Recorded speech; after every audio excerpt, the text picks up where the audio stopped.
Sean Diddy Combs is now under procedural suicide watch in a New York City jail as he awaits trial on 3 felony counts tied to years of alleged sexual abuse. Metropolitan Detention Center in Brooklyn is notorious, and this is an issue that his legal team is having. They're saying it's not fit for someone to be held for pre-detention ahead of trial. One of hip-hop's biggest moguls is currently imprisoned in conditions described as hell on earth, stripped of power and subjected to constant surveillance. This is not a movie, this is Diddy's reality. What occurs when a celebrity, used to luxury and privilege, is placed in one of the country's most notorious jails? How does Sean Diddy Combs, a man who built his empire in the limelight, navigate life behind bars? Leaked information reveals chilling details of his daily existence as we explore the harsh conditions within Brooklyn's Metropolitan Detention Center, a facility infamous for housing high-profile figures like Jeffrey Epstein and R. Kelly, yet criticized for its appalling treatment of inmates. From daily psychological check-ins to reports of preferential treatment,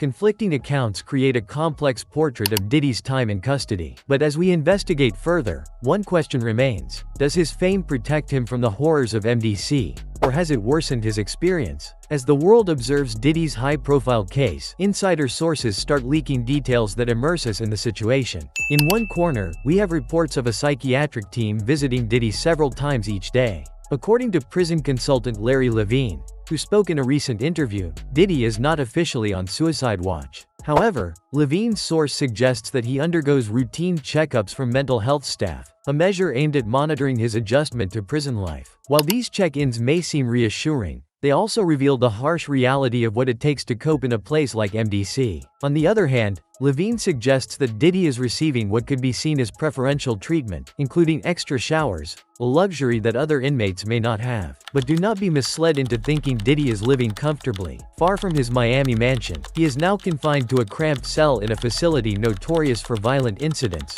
fatal altercations, and deteriorating infrastructure. Life here is unlike anything he has ever experienced, says Levine. In fact, Diddy's new home has been compared to a war zone by legal experts. MDC Brooklyn is notorious for violent outbreaks, with recent inmate deaths and stabbings underscoring its dangers. Levine puts it bluntly: he is not playing chess, he is surviving. The Metropolitan Detention Center, or MDC Brooklyn, is a name most people only hear in news stories about criminal cases gone wrong. Diddy's cell is not just a room. It is a stark, bare existence within walls that have housed their share of high-profile inmates and even darker secrets. Unlike the lavish lifestyle he is accustomed to, MDC is infamous for being an ongoing tragedy, as one judge described it, a facility where violence and despair seem to thrive. The descriptions are bleak: overcrowded cells, frequent lockdowns, and limited access to basic necessities like showers, exercise, and outdoor time. It is not just about confinement, it is about survival. According to Levine, Diddy is learning that survival is not only physical but also mental. This is where the psychological check-ins come into play. While Diddy is not on official suicide watch, the regular visits from the psychiatric team highlight the impact these conditions are having on him. Imagine the transition from a mansion to isolation in a metal box, and from a world where he is in control to one where he is at the mercy of the system. It is a radical shock, not just to the body but also to the mind. Even within the harsh environment of 1600, Diddy's fame makes him stand out.